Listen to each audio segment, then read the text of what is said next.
Assalamualaikum warahmatullahi wabarakatuh. Perkenalkan, nama saya Vina Hartati dengan nomor NPM C1C023167.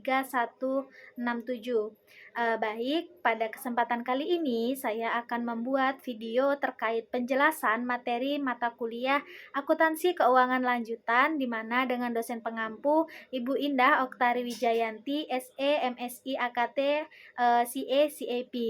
Nah, kali ini saya akan menjelaskan atau membahas mengenai materi bab 5 terkait transaksi entitas induk dan anak, persediaan dan jasa. Nah, langsung saja di sini saya akan menjelaskan di mana entitas induk dan entitas anak itu sering terlibat dalam sebuah transaksi, seperti transaksi jual beli persediaan, jual beli aset tetap, atau pemberian pinjaman.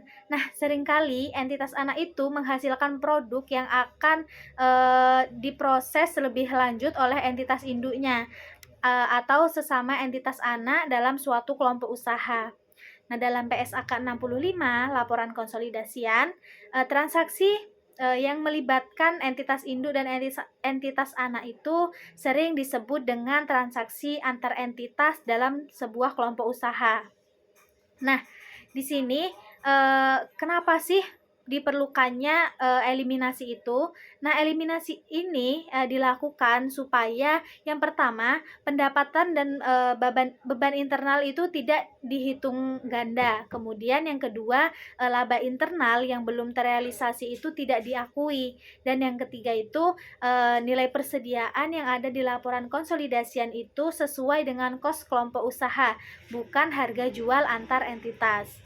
Nah, baik teman-teman, di sini saya sudah membuat gambar. Di sini bisa dilihat, ini merupakan gambar transaksi antar entitas dalam kelompok usaha dan juga konsep konsolidasian.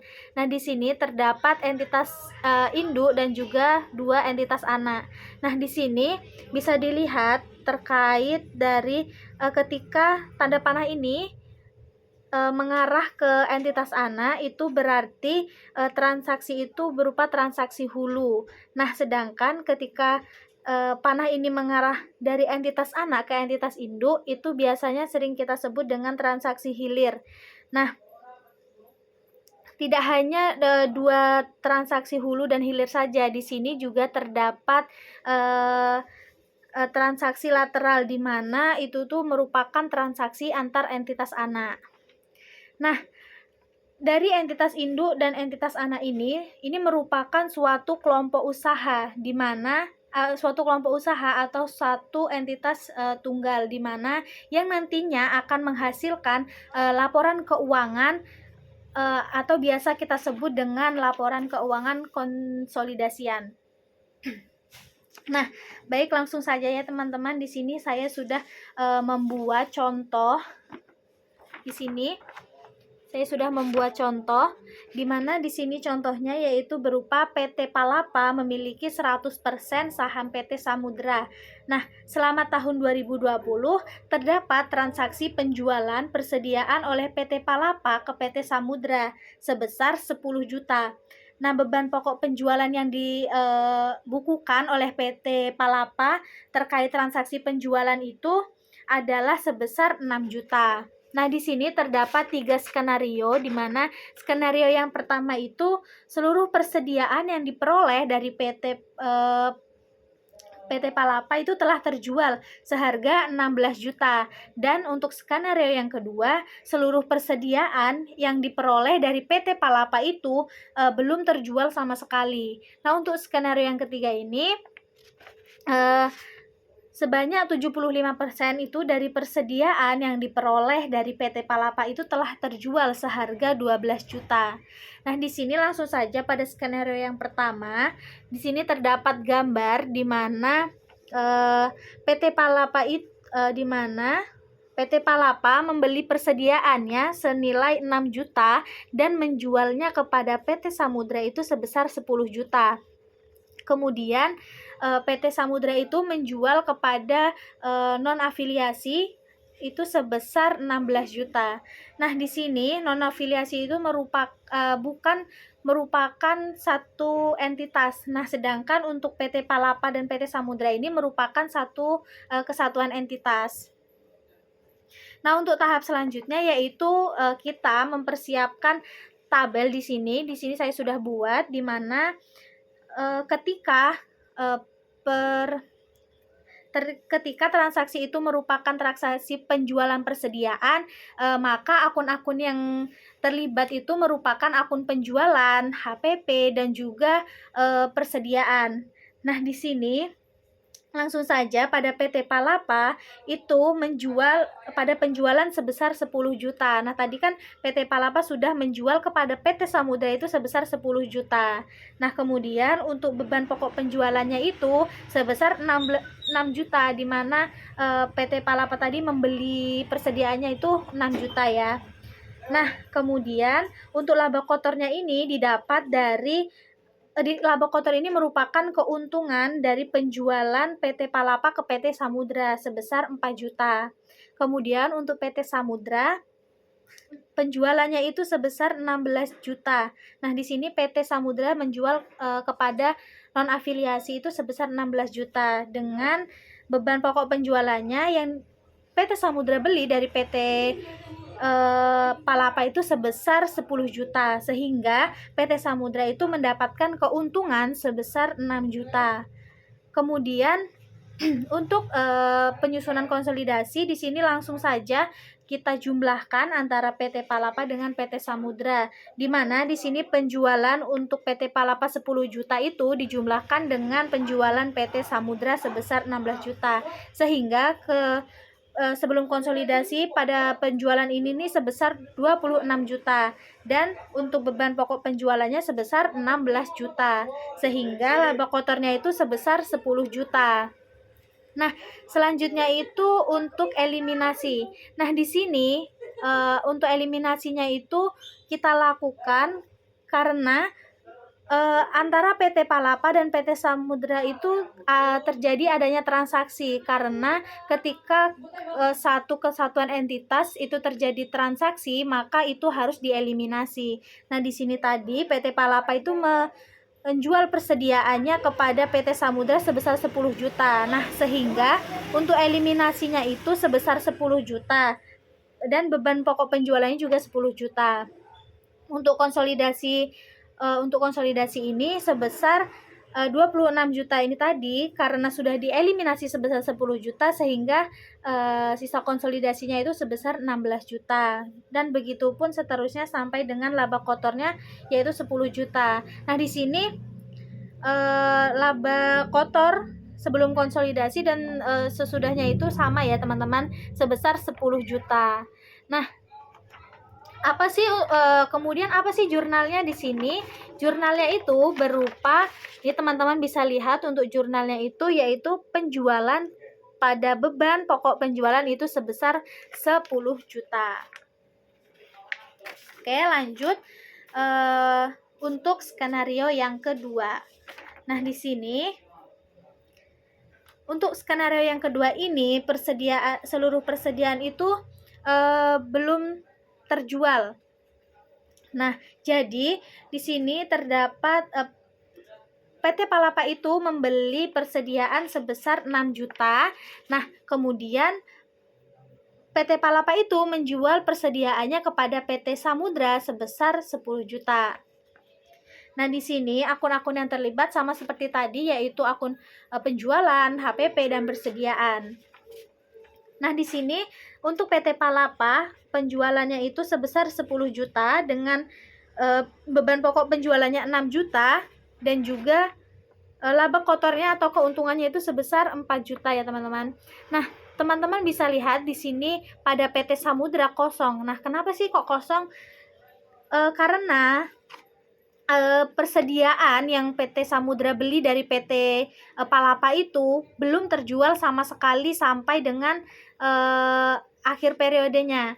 Nah, jadi di sini untuk sebelum konsolidasi atau penyusunan konsolidasinya ini langsung saja, jadi dari PT Palapa ini sebesar 10 juta dan beban pokok penjualannya sebesar 6 juta. dan laba kotornya itu sebesar 4 juta. Nah, untuk eliminasinya ini kita tetap mengeliminasi karena tadi terjadinya transaksi antara PT Palapa dengan PT Samudra. Di sini sebesar 10 juta. Nah, untuk beban pokok penjualannya ini karena pada PT Samudra belum terjadi penjualan, sehingga kita pada beban pokok penjualan itu dieliminasinya itu pada harga yang 6 juta tadi. Nah, untuk jurnalnya itu yaitu jurnal eliminasinya yaitu berupa penjualan sebesar 10 juta pada beban pokok penjualan sebesar 6 juta dan persediaan sebesar 4 juta. Nah, kenapa persediaan ini 4 juta? Karena kan tadi belum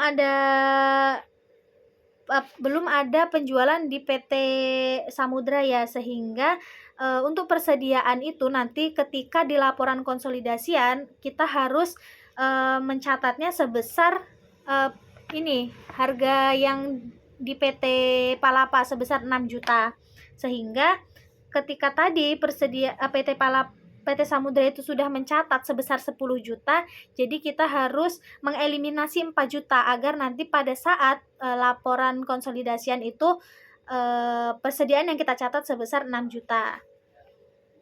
Lanjut untuk skenario yang ketiga. Di sini skenario yang ketiga ini sebagian persediaannya terjual. Nah, di sini persediaan pada PT Palapa membeli persediaan sebesar 6 juta. Kemudian dari persediaan tersebut PT Palapa menjualnya kepada PT Samudra sebesar 10 juta. Nah, kemudian PT Samudra ini menjual kepada non afiliasi sebesar 12 juta.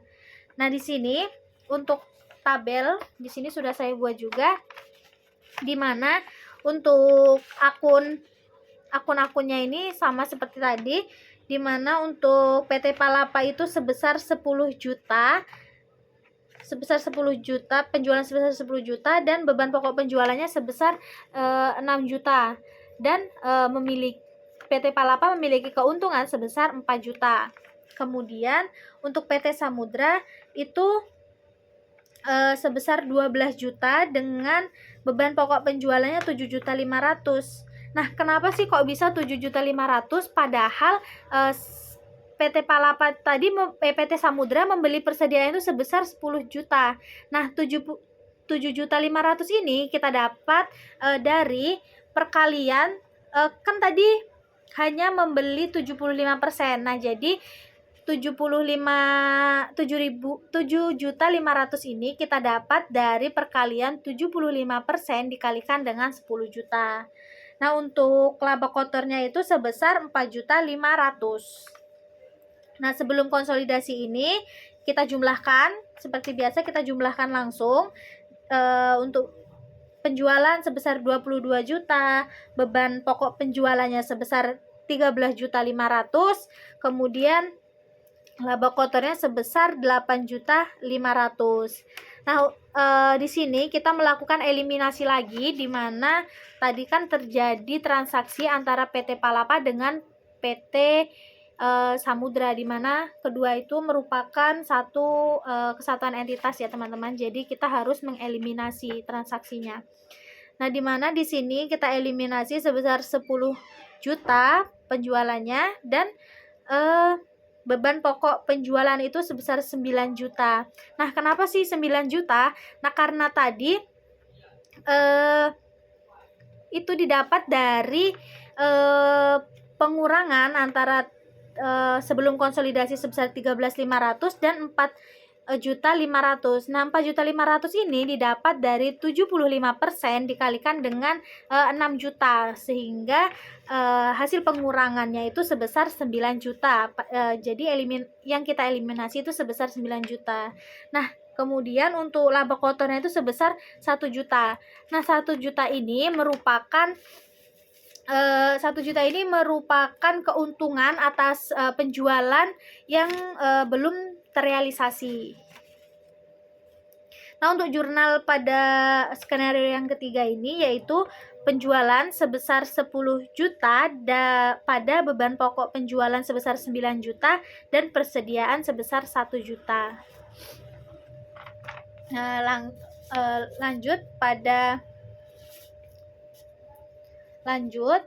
Tadi kan kita sudah bahas atau kita sudah mempelajari terkait transaksi persediaan dari beberapa skenario. Nah, di sini kita akan menyusun laporan konsolidasian. Nah, di sini terdapat neraca saldo dari dua perusahaan yaitu PT Nusantara dan juga PT Andalas. Itu per 31 Desember 2020. Nah, di sini juga terdapat informasi tambahan. Nanti saya bacakan terkait informasi tambahannya itu. Nah, dari akun-akun di neraca saldo ini terdapat akun akumulasi penyusutan dan akumulasi amortisasi. Nah, apa sih beda antara akun akumulasi penyusutan dengan akun akumulasi amortisasi? Jadi, bedanya itu pada bagian objeknya saja. Nah, ketika pada akumulasi penyusutan atau biasa sering kita dengar itu depresiasi, nah objeknya itu berupa aset tetap. Nah, sedangkan untuk akumulasi amortisasi itu objeknya berupa berupa aset tak berwujud.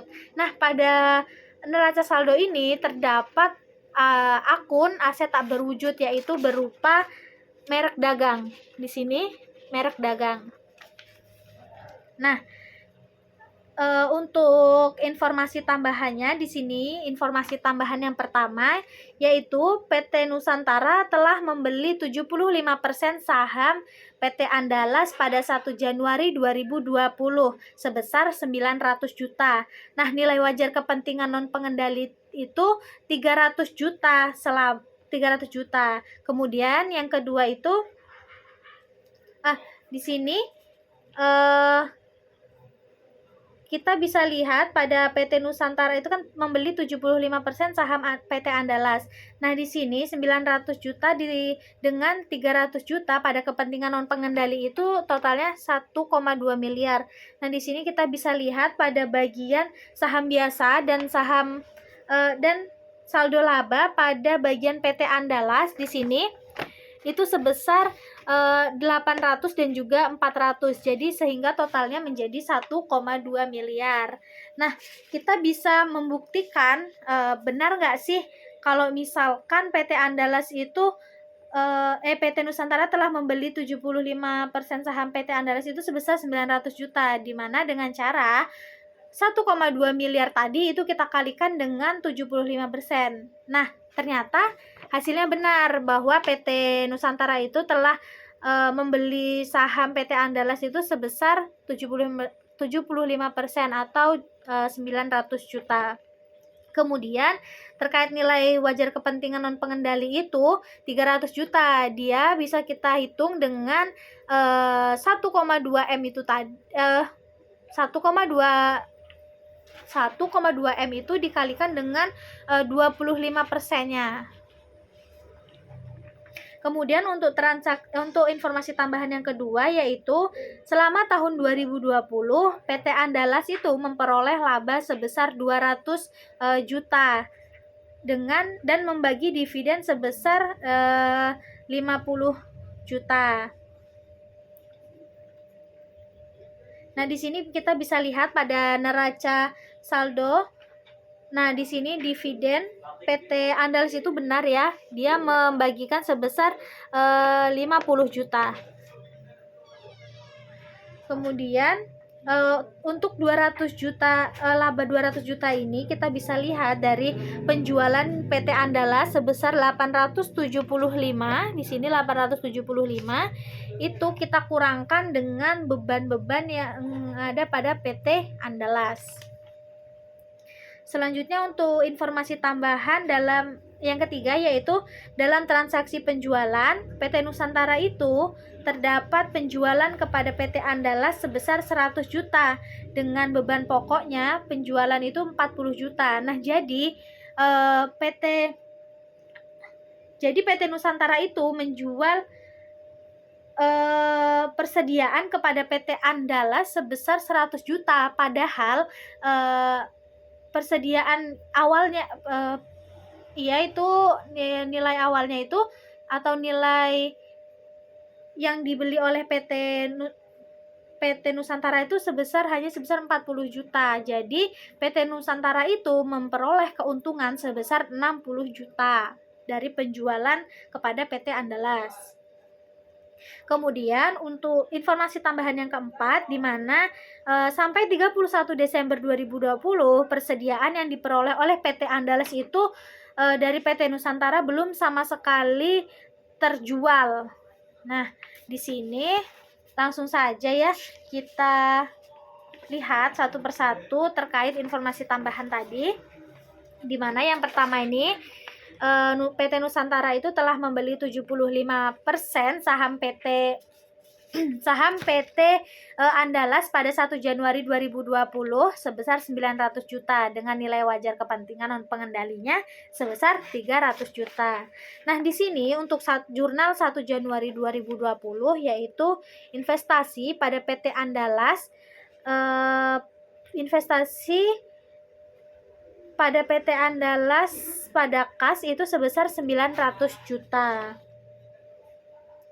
Kemudian untuk yang kedua, selama tahun 2020 PT Andalas itu memperoleh laba sebesar 200 juta dan membagi dividen sebesar 50 juta. Nah, di sini untuk eliminasi bagian laba PT Andalas itu karena kita menggunakan metode ekuitas, jadi kita harus ketahui terlebih dahulu bahwa ketika laba, maka nilai investasi kita itu bertambah. Nah, ketika rugi, nilai investasi kita itu berkurang. Dan ketika kita membagikan dividen, nah itu investasinya juga berkurang. Nah, di sini untuk eliminasi bagian laba PT Andalas itu, tadi PT Nusantara itu membeli 75%. Nah, di sini laba yang diperoleh oleh PT Andalas itu sebesar 200 juta, sehingga 75% dikali 200 juta sama dengan 150 juta. Nah, 150 juta ini merupakan jumlah laba yang dapat diklaim oleh PT Nusantara. Nah, sisanya itu sebesar 50 juta itu pada kepentingan non pengendali.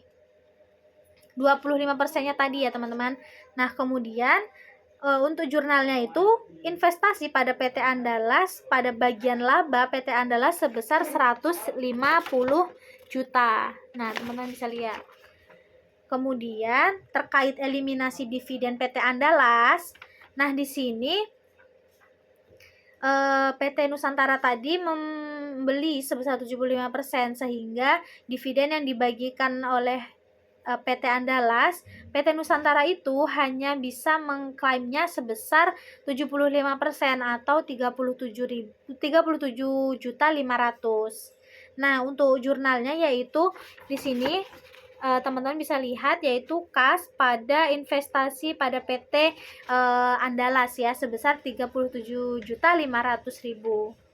Nah, terkait informasi tambahan yang ketiga, teman-teman, di mana dalam transaksi penjualan PT Nusantara itu terdapat penjualan kepada PT Andalas sebesar 100 juta dengan beban pokok penjualannya itu sebesar 40 juta. Nah, di sini PT Nusantara itu hanya membeli persediaan senilai 40 juta, tetapi PT Nusantara itu menjual persediaannya kepada PT Andalas itu sebesar 100 juta. Nah, di sini sehingga PT Nusantara memiliki laba kotor atau keuntungan sebesar 60 juta. Nah, di sini kenapa PT pada PT Andalas itu kosong karena tadi pada informasi tambahan yang keempat sudah disampaikan bahwasanya pada sampai 31 Desember 2020 persediaan yang diperoleh dari PT Andalas, dari PT Nusantara itu seluruhnya belum sama sekali ada yang terjual. Maka dari itu pada PT Andalas di sini kosong ya teman-teman. Sehingga sebelum konsolidasi itu di sini langsung penjualan 100 juta, beban pokok penjualan 40 juta, dan laba kotornya sebesar 60 juta. Nah, kita harus mengeliminasi juga karena terdapat transaksi antar PT Nusantara dengan PT Andalas karena mereka satu kesatuan ya. Jadi kita harus mengeliminasinya. Nah, di sini untuk jurnal eliminasinya itu berupa penjualan sebesar 100 juta pada beban pokok penjualan sebesar 40 juta dan persediaan sebesar 60 juta. Nah, untuk persediaannya itu tadi kan sudah tercatat sebesar 100 juta. Nah, jadi nanti ketika penyusunan laporan konsolidasi, kita hanya mencatat persediaannya itu sebesar 40 jutanya tadi, karena 60 juta ini harus dieliminasi karena tidak boleh adanya keuntungan antara entitas induk dengan entitas anak atau PT Nusantara dengan PT Andalas. Nah, kemudian yang selanjutnya itu di sini untuk nilai investasi 31 Desember 2020 ini sebesar 75%, di mana tadi untuk investasi awalnya itu sebesar 900 juta dan beban pokok penjual dan bagian laba pada PT Andalasnya itu sebesar 150 juta. Tadi kita sudah hitung ya teman-teman, pada bagian laba itu PT Nusantara hanya bisa mengklaim sebesar 75% atau 150 juta. Nah, untuk dividen juga sama, tadi PT Andalas kan PT Andalas mengumumkan sebesar 50 juta, namun PT Nusantara hanya bisa mengklaim sebesar 50 juta. Hanya bisa mengklaim sebesar 75% atau 37.500.000. Nah, sehingga total nilai investasinya itu sebesar 1.112.500.000. Nah, karena dividen ini menjadi pengurang untuk investasi kita ya teman-teman. Kemudian tadi terdapat keuntungan yang belum terrealisasi sebesar 60 juta. Nah, karena dia tidak boleh adanya keuntungan tadi ya antara satu entitas itu, jadi 60 juta ini kita eliminasi atau kita gunakan sebagai pengurang, sehingga saldo akhir investasinya kita itu sebesar 952.500.000. Nah, kemudian untuk kepentingan non pengendali, ingat ya teman-teman, jadi kita tidak hanya 75% ini nilai investasinya, sehingga di sini 25%-nya itu sebagai kepentingan non pengendali, dimana dengan awalnya itu sebesar 300 tadi di awal pada awal 1 Januari 2020, kemudian pada bagian laba PT Andalas itu sebesar 50 juta itu didapat dari 200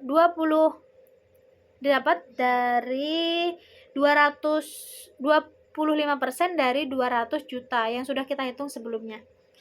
Kemudian terkait dividen, di sini dividen pada kepentingan non pengendali itu sebesar 25%, yaitu sebesar 12.500.000, sehingga saldo akhir itu sebesar 337.500.000. Nah, selanjutnya yaitu terkait dengan saldo laba PT Nusantara. Nah, di sini saldo laba PT Nusantara atau laba ditahan itu untuk awalnya itu sebesar 1.500.000.000 ini kita bisa lihat dari neraca saldo yang awal tadi, dimana di sini. Nah, di sini saldo labanya itu sebesar 150 juta. Kemudian untuk laba PT Nusantara itu sebesar 690 dan dividennya itu sebesar 300. Nah, dividen ini bisa kita lihat pada neraca juga, itu pada bagian PT Nusantara ini sebesar 300 ya teman-teman. Kemudian untuk saldo akhirnya itu sebesar 1.890.000.000 untuk laba ditahan pada PT Nusantaranya. Kemudian untuk saldo laba PT Andalas atau laba ditahan PT Andalas ini untuk awalnya itu sebesar 400 juta. Bisa dilihat di sini saldo laba pada PT Andalas itu sebesar 400 juta ya teman-teman. Nah, kemudian untuk laba PT Nusantaranya itu sebesar 200 juta. Kemudian untuk laba PT Nusantaranya itu laba PT Andalasnya itu sendiri tadi sebesar 200 juta ya teman-teman. Kemudian terkait dividennya itu sebesar 50 juta. Bisa kita lihat di sini di neraca juga. PT Andalas itu membagikan dividen sebesar 50 juta. Nah, kemudian saldo akhirnya itu sebesar 550 juta. Nah, setelah kita menghitung terkait nilai investasi dan juga kepentingan non pengendali, saldo laba PT Nusantara, saldo laba PT Andalas atau laba ditahan, itu kita sekarang menyusun kertas kerja konsolidasian. Nah, di mana kertas kerja konsolidasian ini bisa dilihat teman-teman, di sini saya sudah membuatkannya. Nah, di sini kita untuk terkait kertas kerja konsolidasi ini kita mengambilnya dari neraca saldo 31 Desember tadi ya. Ya, hanya saja yang berbeda di sini pada bagian saldo laba, di mana saldo labanya tadi itu sebesar 1.500.000.000 juta. Nah, di sini setelah kita melakukan perhitungan tadi, di mana saldo laba untuk PT Nusantara itu sebesar 1.890. Nah, di sini sudah kita buat 1.890. Dan untuk PT Andalas juga sama, sebesar terkait perhitungan yang terakhir yaitu sebesar 550 juta.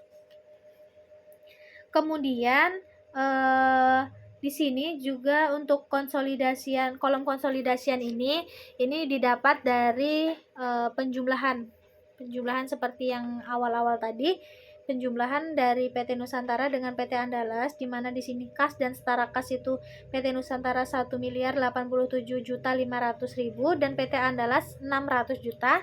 Nah, di sini untuk konsolidasiannya sebesar 1.687.500.000. Nah, di sini terkait persediaan juga teman-teman. Tadi yang pada bagian PT Nusantara itu menjual kepada PT Andalas sebesar menjual persediaannya sebesar 100 juta.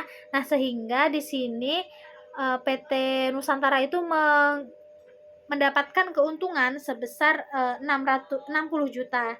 Nah, di sini sehingga persediaan sehingga 60 juta tadi itu kita harus eliminasi. Jadi kita letakkan pada bagian eliminasi di kredit. Nah, persediaannya itu jadi berkurang dari 650 juta ditambah 400 dan dikurang 60 juta sehingga menghasilkan 990 juta.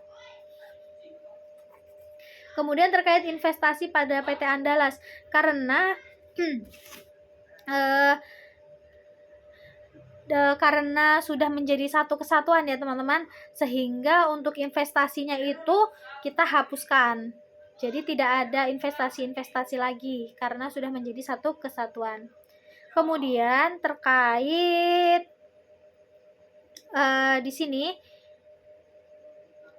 tadi kita sudah menghitung terkait kepentingan non pengendali, di mana saldonya itu sebesar 337, sehingga kita munculkan di sini. Kita tetap catat ya untuk kepentingan non pengendali. Sini kita catat sebesar 337.500.000. Nah, di sini teman-teman bisa lihat pada total liabilitas dan ekuitas. Di sini jumlahnya sama ya, sudah balance sebesar 8.272.500. Nah, selanjutnya yaitu terkait contoh soal. Saya akan memberikan contoh soal terkait jasa ya teman-teman. Di sini saya sudah buat juga, di mana PT Palapa atau bisa kita sebut saja PTP itu memiliki 10% saham PT Samudra atau PTS. Nah, itu pada Desember tahun 2020. Nah, PTP ini memberikan jasa perawatan mesin kepada PTS itu sebesar 20 juta. Tagihan itu telah dikirimkan kepada dikirimkan pada tanggal 25 Desember 2020. Dan sampai 31 Desember 2020 PTS itu belum juga membayarkan tagihan tersebut. Nah, atas transaksi pemberian jasa tersebut, nah PTP ini akan membuat jurnalnya sebagai berikut ini ya teman-teman. Nah, jurnalnya itu yaitu piutang usaha pada pendapatan usaha sebesar 20 juta, di mana dengan keterangan mencatat pembelian jasa perawatan mesin kepada PTS. Nah, kemudian sementara itu PTS itu akan membuat jurnal, di mana jurnalnya itu beban perawatan pada utang usaha sebesar 20 juta. Nah, di sini dengan keterangan mencatat beban perawatan mesin. Kemudian, pendapatan jasa yang diakui PTP itu harus dieliminasi karena pendapatan tersebut diperoleh dari entitas anaknya sendiri, yaitu PTS. Nah, sedangkan dari sisi PTS itu beban perawatan juga harus dieliminasi karena manfaat atas beban tersebut itu diperoleh dari entitas induk, sehingga jurnal eliminasi yang dibuat itu adalah pendapatan jasa pada beban perawatan itu sebesar 20 juta dengan keterangan mengeliminasi pendapatan PTP dan beban perawatan PTS. Nah, di sini dari sudut pandang konsolidasi, untuk jurnal eliminasi yang harus dibuat itu berupa utang usaha pada piutang usaha sebesar 20 juta. Nah, di sini dengan keterangan mengeliminasi utang piutang antara PTP dan PTS. Nah, itu tadi terkait contoh untuk transaksi jasa ya teman-teman. Terkait contoh untuk jasa. Kemudian di sini yang terakhir saya akan menjelaskan terkait, saya mengambil satu contoh pada buku akuntansi keuangan lanjutan pada bab 5 itu pada latihan 5.3. Di sini saya sudah membuat. Nah, di sini contohnya itu PT Pandawangi atau bisa kita singkat sebagai PT PW itu memiliki 80% kepemilikan dari PT Sahabat Kita atau bisa kita singkat dengan PT SK. Nah, berikut merupakan transaksi antar entitas yang terjadi selama tahun 2020. Nah, di sini terdapat dua transaksi antara penjualan PT PW ke PT SK dan PT SK kepada PT PW. Nah, di sini langsung diminta jurnal eliminasi yang dibutuhkan terkait transaksi persediaan antar entitas untuk menyusun laporan keuangan konsolidasian tahun 2020. Nah, di sini untuk yang pertama, transaksi pertama di mana PT PW itu sebagai penjual dan PT SK itu sebagai pembeli. Nah, di mana beban pokok penjualannya itu sebesar 35 juta dengan harga jual 52 juta. Nah, presentasi terjual untuk terjual ke pihak ketiga itu di tahun 2020 sebesar 75%. Nah, sehingga di sini perhitungannya laba kotor sebesar 52 juta dikurangi dengan 35 juta sehingga menghasilkan 17 juta. Kemudian untuk laba belum terrealisasinya itu karena tadi yang presentasi terjual ke pihak ketiganya itu 75%, sehingga sisanya itu tinggal 25%. Nah, di mana laba belum terrealisasi ini 25% dikalikan dengan 17 juta sehingga menghasilkan 4.250.000. Kemudian terkait jurnal eliminasinya itu yaitu penjualan sebesar 52 juta pada beban pokok penjualan 35 juta dan persediaan laba belum terrealisasi sebesar 4.250.000 dan pada pendapatan sebesar 12.750.000. Nah, pendapatan sebesar 12.750.000 ini kita dapatkan dari pengurangan antara laba kotor dengan laba belum terrealisasi, yaitu sebesar 17 juta dikurang dengan 4.250.000. Nah, kemudian untuk transaksi yang kedua di mana PT SK itu menjual ke PT PW. Nah, di sini untuk beban pokok penjualannya itu sebesar 230 juta dan harga jualnya sebesar 280 juta dan presentasi ke pihak ketiganya terjual ke pihak ketiganya itu sebesar 40%. Sehingga kalau presentasi terjual ke pihak ketiga itu sebesar 40%, sehingga untuk laba yang belum terrealisasi itu nanti akan dikalikan dengan 60%. Nah, di sini terkait laba kotornya yaitu 280 juta dikurangi dengan 230 juta itu sama dengan 50 juta. Nah, untuk laba belum terrealisasi itu sebesar 60% tadi dikalikan dengan 50 juta sehingga menghasilkan 30 juta, di mana yang diakui oleh PT PW itu sebesar 24 juta. Nah, di mana di sini untuk jurnal eliminasinya yaitu penjualan sebesar 280 juta pada BPP atau beban pokok penjualan itu sebesar 230 juta dan persediaan atau laba belum terrealisasi sebesar 24 juta dengan pendapatan sebesar 26 juta. Nah, 26 juta ini kita dapatkan dari pengurangan laba kotor sebesar 50 juta dikurangi dengan laba belum terrealisasi tadi yang diakui oleh PT PW itu sebesar 24 juta sehingga pendapatannya sebesar 26 juta. Nah, mungkin pada kesempatan kali ini itu saja yang bisa dapat saya jelaskan atau saya sampaikan terkait bab 5 ya. Mungkin cukup sekian. Saya akhiri. Wassalamualaikum warahmatullahi wabarakatuh.